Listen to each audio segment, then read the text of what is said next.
The sea was angry that night. Waves leapt like beasts from the deep.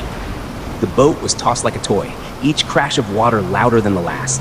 Thunder cracked above. Wind screamed like it had something to prove.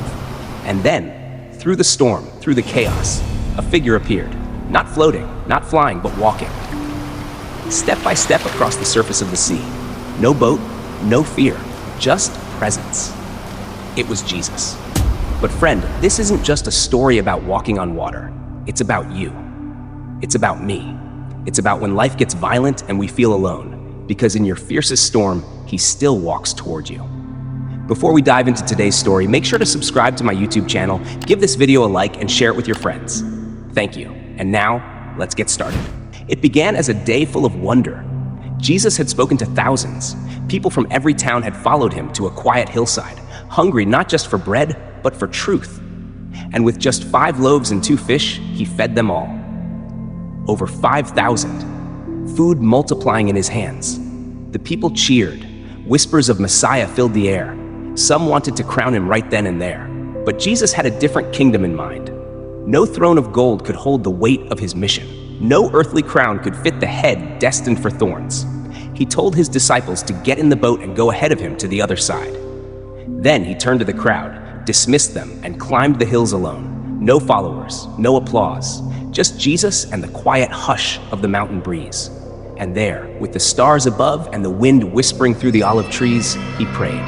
The Son of God, kneeling in solitude.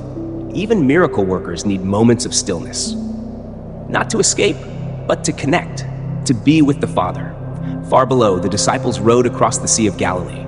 The sky was calm at first, a gentle breeze, a smooth journey. Laughter filled the boat. They spoke of the miracle, the faces of the people, the feeling of heaven breaking through earth. But as the night deepened, something changed. The wind picked up, slowly at first, then suddenly, violently.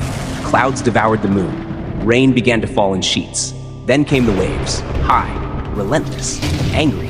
The boat pitched sharply. Voices rose in panic. Hold the mast! The sail! Cut it loose! Get the water out! Fast! They fought to stay upright. Every wave was a threat, every gust a reminder that they were out of control. Row after row soaked to the bone, hearts pounding with fear.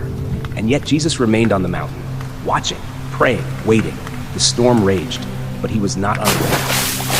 Then at the darkest hour, the 4th watch of the night, between 3 and 6 a.m., Jesus rose, and without a word stepped into the storm, down the slope, onto the shore, and then onto the water.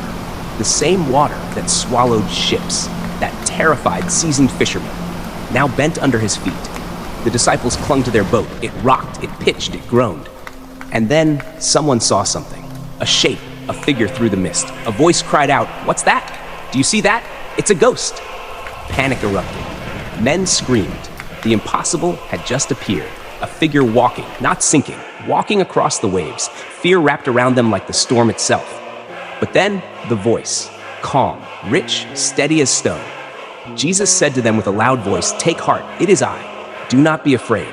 It was him, the one they had followed. And now he came to them not in calm, but in chaos. And then one voice rose from the boat. One heart dared to hope, Peter. Peter said to Jesus, "Lord, if it is really you, tell me to come to you on the water." And Jesus simply replied, "Come." The others gasped. Was Peter serious? But he climbed to the edge of the boat, legs shaking, eyes locked on Jesus. And then a step into the impossible. His foot met water, but did not sink. He took another step, and another. Peter was walking on the sea. Disciple whispering in awe, he's doing it. He's walking on water. His eyes never left Jesus, not the waves, not the wind, just Jesus. Faith was stronger than fear. But fear doesn't give up easily. A wave rose beside him. Wind screamed in his ears. Darkness pressed in.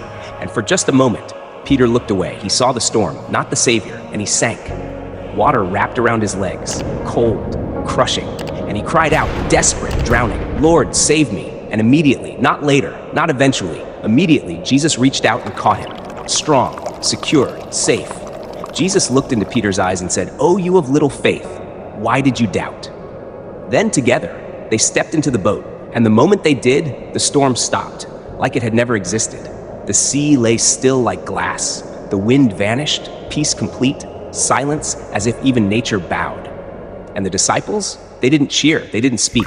One by one, they fell to their knees, tears mixed with seawater on their faces, disciples whispering, "Truly, you are the Son of God."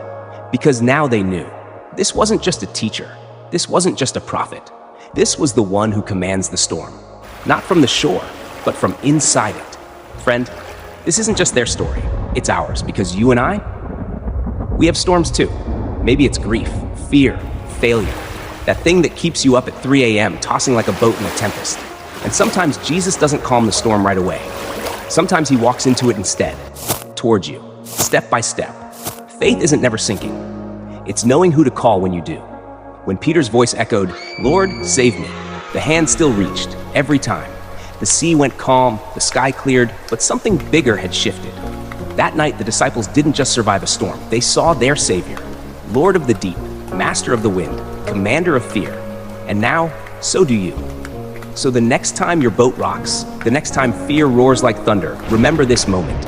Jesus doesn't wait on the shore. He walks into your storm for you and sets you free. That brings us to the end of today's story. Thanks so much for watching. If you enjoyed this video, don't forget to give it a like, leave a comment below, and share it with your friends and family. And if you haven't already, please hit that subscribe button and turn on notifications so you never miss a new upload. See you in the next one. Bye.